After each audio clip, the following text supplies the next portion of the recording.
SIR அறிவிச்சப்பவே இது சதின்னு உணர்ந்து எதிர்த்தோம். ஆர்ப்பாட்டங்களை அறிவிச்சிருக்கிறோம். நம் வாக்குரிமையை பறிக்கக்கூடிய ஆபத்து வாசல் தேடி வந்துருச்சு.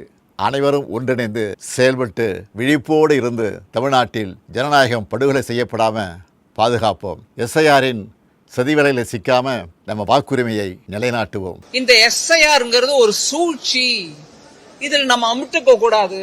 வீடியோவோட சாராம்சம் இதுதான். சோ நீங்க பாத்தீங்கன்னா எடுத்து விளக்கம் சொல்லும் போது கூட அவங்களுக்கு என்ன சொல்றோன்றது புரியாம பேசுறாங்கன்றதுக்கு இன்னொரு உதாரணம் கொடுக்கறேன். டெபுட்டி சீஃப் மினிஸ்டரா இருக்கக்கூடிய மாண்புமிகு முதலமைச்சருடைய மகன் பேசுறாரு.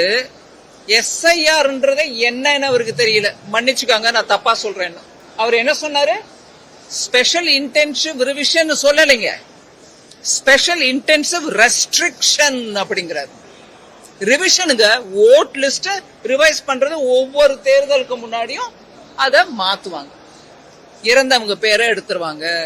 ஊரை விட்டு வெளியூருக்கு போனவங்க அவங்க பேரை எடுத்துருவாங்க.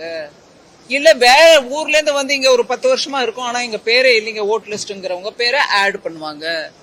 இப்படியாக ஒவ்வொரு தேர்தலுக்கும் முன்னாக எலெக்ஷன் கமிஷன் ஒவ்வொரு தேர்தலுக்கும் முன்னாடி நடத்த வேண்டிய இன்னவே சொல்லணும்னா கட்டாயம் இருக்கு. அதனால அவங்க செய்யற ப்ரொடெஸ்டும் எதுக்கு ப்ரொடெஸ்ட் பண்றாங்க? இறந்தவங்களை லிஸ்ட்ல ஒண்ணு வைங்கிறாங்களா? இல்ல ஊரை விட்டு வெளியில போனவங்க பேர் இருக்கட்டும், அதுல நாங்க போய் குத்திக்கிறோங்கிறாங்களா? இல்ல வெளியூர்ல இருந்து வந்தவங்களை இங்க சேர்க்காதீங்க, அவங்க தமிழரா இருந்தாலும் அந்த மாவட்டத்தை சேர்ந்தவங்களா இருந்தா கூட எங்களுக்கு வானாங்கிறாங்களா? எதுக்குங்க இந்த ப்ரொடெஸ்ட்? இப்ப வரைக்கும் இருந்த ஒரு 10 முறையோ 13 முறையோ நீங்களும் அப்பவும் இருந்திருக்கீங்கல்ல, அரசியல் அப்பவும் இருந்திருக்கீங்க, தமிழ்நாட்டுல அப்பவும் ஆட்சியில இருந்திருக்கீங்க, சில சமயம் எதிர்கட்சியா இருந்திருக்கீங்க. அப்பெல்லாம் எஸ்ஐஆர் தப்பா தோணலையா?